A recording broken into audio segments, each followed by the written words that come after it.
Chapter 16. Favor. I gape at the phone. Did he pick up? Jess asks. Hello? His spicy voice distracts me. Oh God, say something. Hi.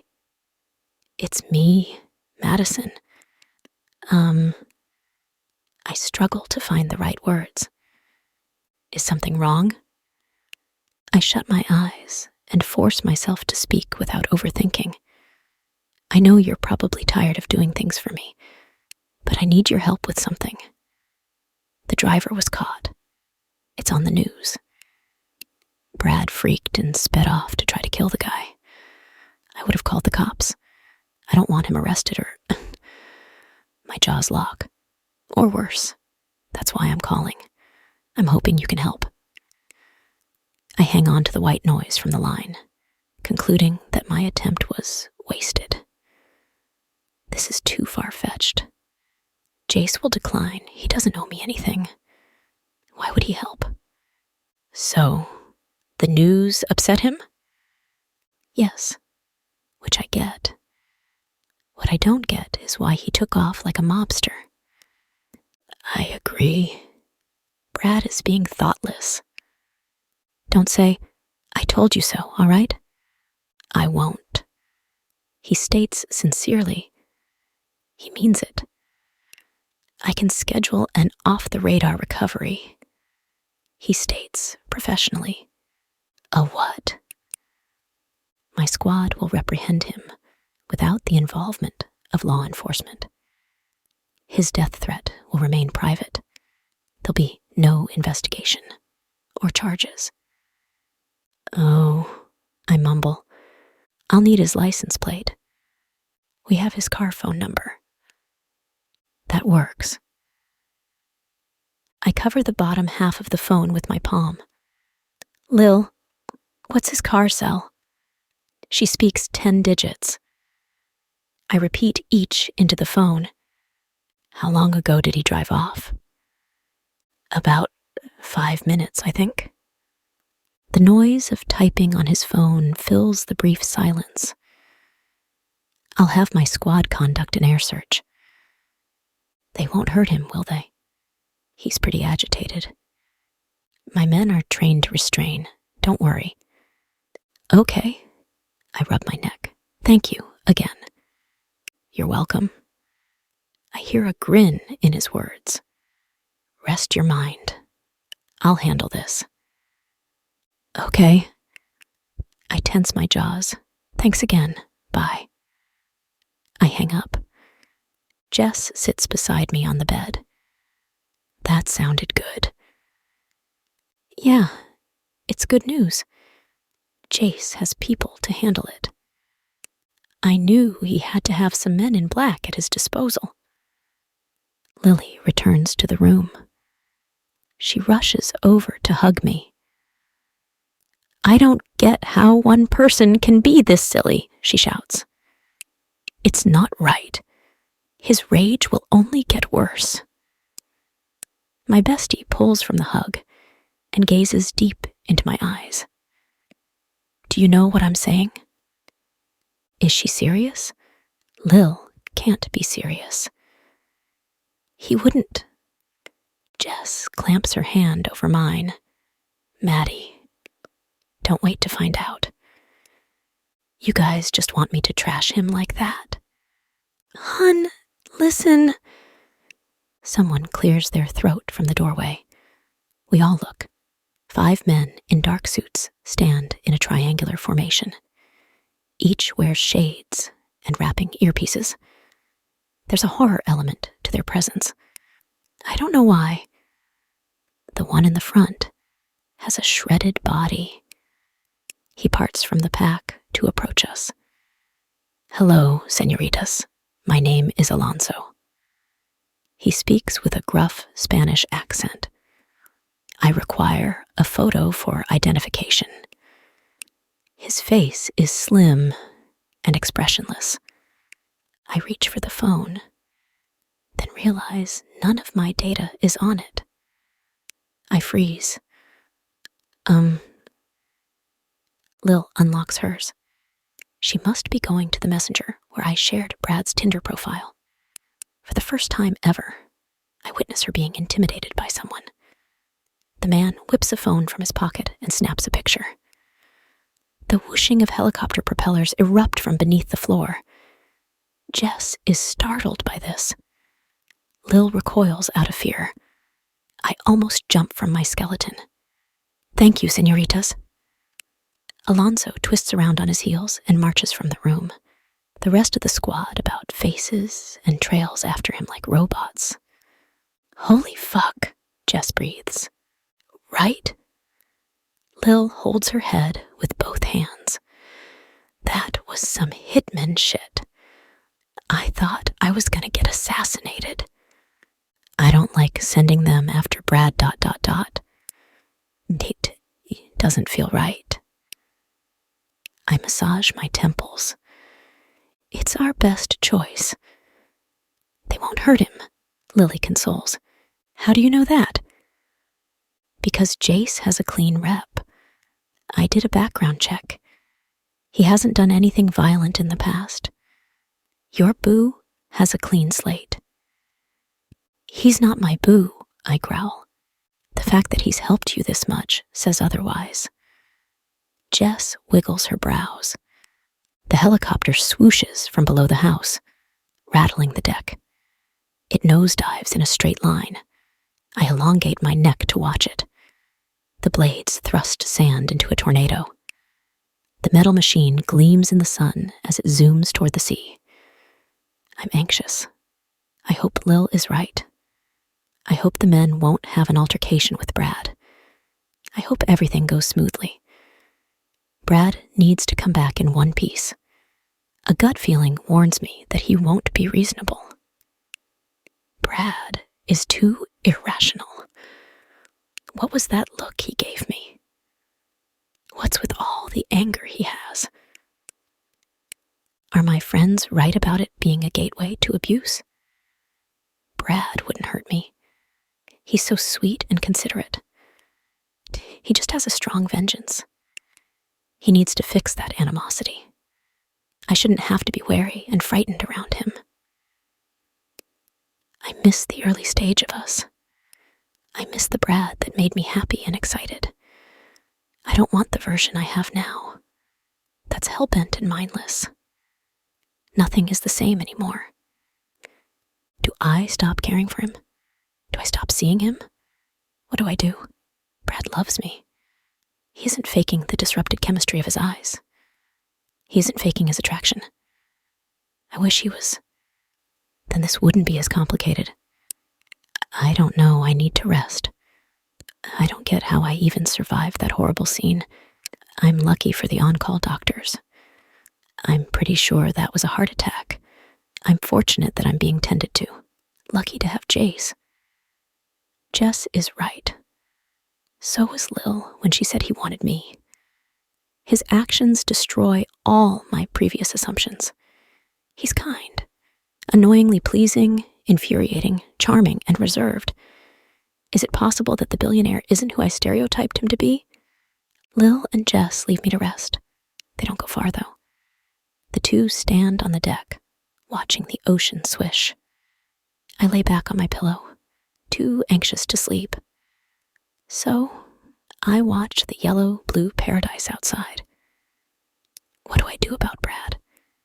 Once he gets here, do I act as if all is forgiven? Do I pacify his actions again?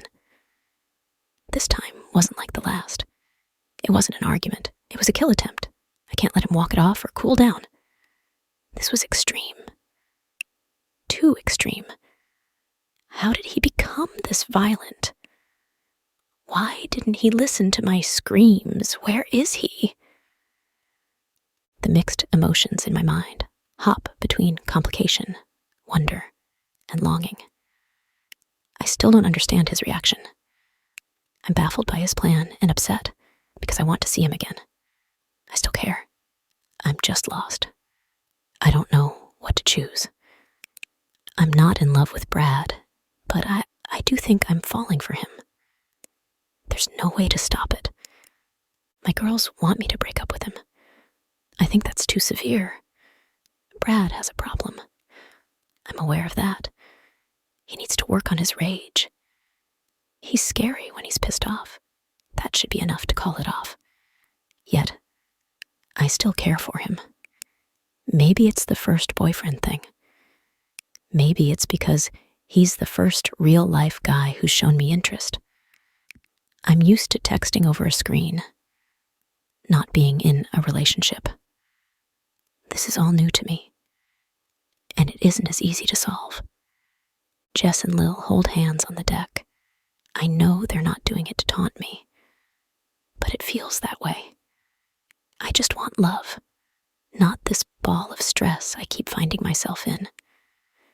I've had a few normal days out of this week. It seems the upcoming ones will be a roller coaster.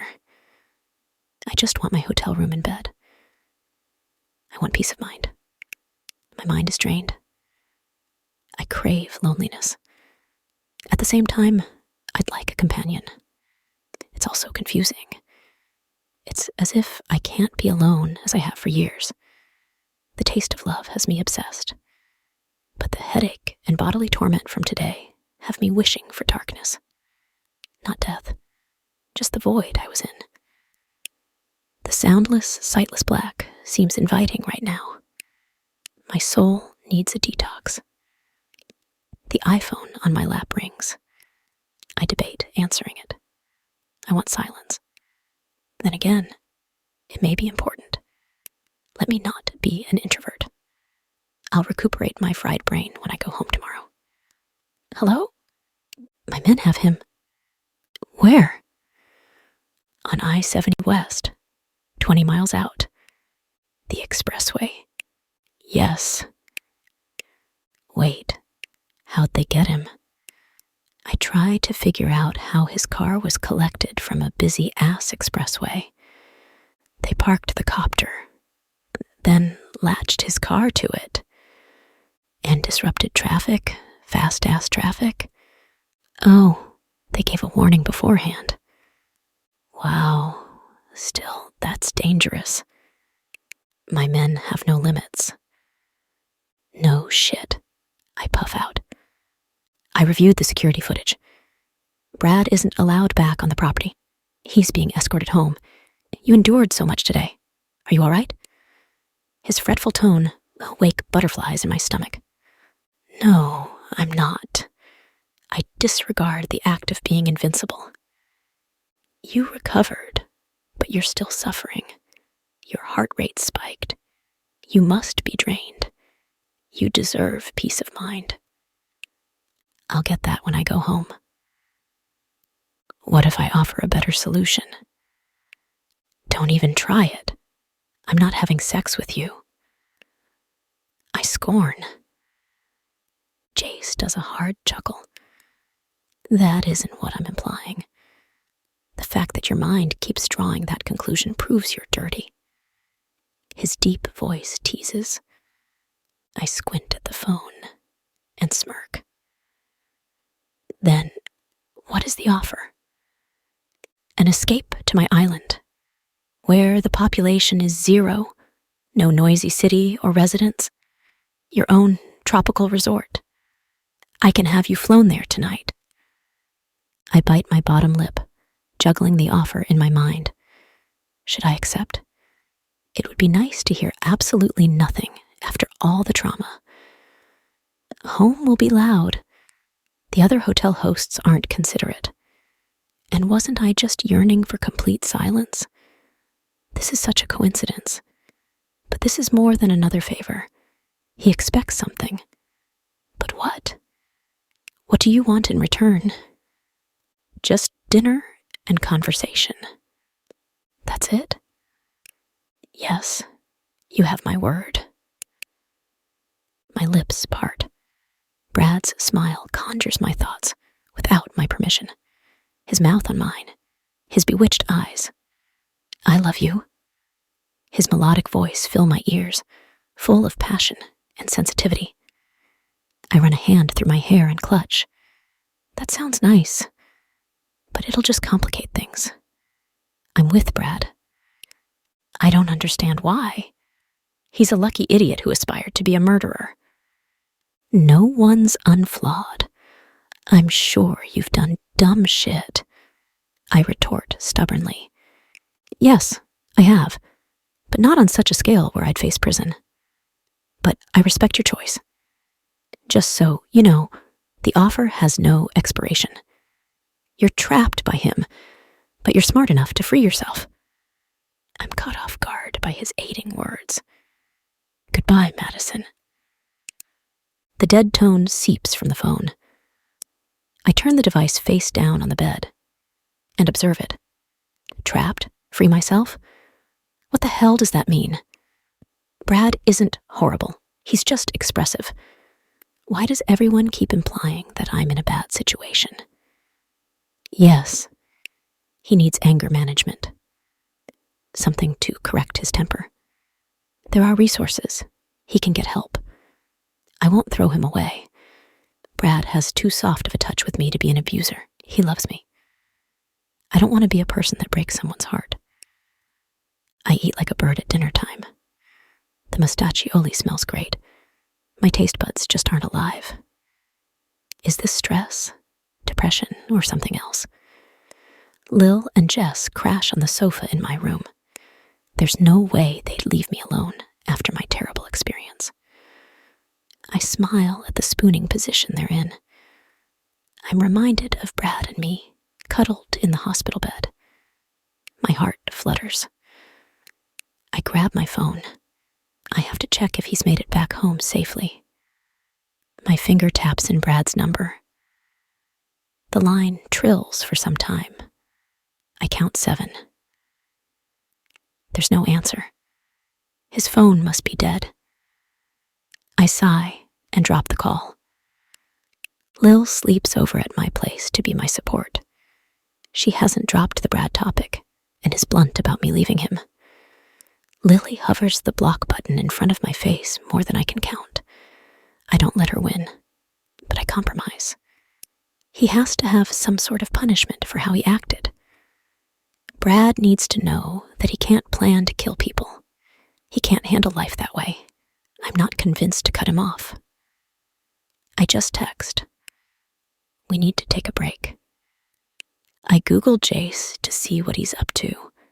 Jace Harrison, CEO of Strygent, to replace astronauts with space bots for NASA.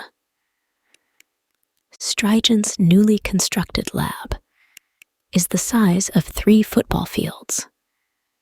Paparazzi spotted 3 women leaving Jace Harrison's beach house. Is the dog still at it? Nameless helicopter from last week's expressway showdown, rumored to be JH's mystery craft. I decide to Google myself. I find pages of articles. Great. I'm forever known as the Uber girl who jumped from a car. Some articles recycle the same bang picture from high school. The other articles have Henry Fleck's mugshot. Some showcase rioters outside the police department. The guy is being held there until trial. Something I hope is speedy, so I'm no longer bothered. I hope the judge just persecutes him. I don't want to relive the worst day of my life. I exit the browser. I wear long sleeve shirts and pants. No shorts or tanks, no half sleeves. The times I have gone out, I covered up like a Muslim without the headpiece. I tug my cuffs over my hands and resort to buying shirts with thumb holes to hide the bruises on them. I replace all my dresses with ones that show no skin besides my chest and stock up on hoodies and leggings. Today, I have on a baggy, long-sleeve t-shirt and joggers with untidy hair. I open a cabinet in the bathroom and take out concealer I borrowed from Lily. The patches on my body are healed, but are discolored. My olive skin isn't one tone anymore. The newly grown skin is grayish and is so obvious. Lil and Jess say I'm overreacting and that it's barely noticeable. To me, I look like Frankenstein's monster. They're being nice. It's going to take days, weeks, perhaps years to talk me down. I'm hideous, and it appears to be permanent. I cover the discolored spots on my neck and face with makeup and pop my prescribed painkillers. Tramadol. They've been helping with the lingering pain. My skin is still lacking elasticity. It hurts to bend and reach for things. I only have a month's supply. Hopefully, that means the ache will be gone by then. I look for my phone. It's missing. Lil comes through the front door with groceries. Babe, where are you? I got your sweets. In the bathroom. She drops most of the bags by the door and comes to me with one. Brownies, cookies, and chocolate ice cream, as requested. Thanks. I put down the concealer and remove the cookies from the bag, taking 2 out. Are you up for going out later? We miss our third wheel. No, I'll stay in. Your skin isn't that bad. That bad, meaning it is bad, I reply cleverly. I'll watch a movie or something. I'm okay. I don't want you alone. You'll try to talk to Brad. I scrunch my face at her like a furious cat. I said we're on a break, not that I'm done with him. Jace proposed a getaway to steer you from Brad. All 3 of us aren't wrong, Maddie. Just, please, keep the break permanent. Don't call him. Oh yeah, like it's my choice. I know you hid my phone. I yank the bag and push past her. I'm looking out for you. I stomp to a tiny kitchen, opening a cabinet to get a bowl and spoon. I slap the bag onto the counter and unload the ice cream. You and Jess need to butt out. How about Jace? Did you tell him that? I put my hands on my hip. It's none of you guys' business. Lil scoffs cynically. Oh, right, we made his tantrum our business. We gave you a borderline heart attack too, right? Gee, we really need to occupy our time elsewhere instead of caring about someone who's... I'm not in an abusive relationship, I shriek wildly. She throws up her hands and goes for the door. All right, we're all wrong. Think what you want for now.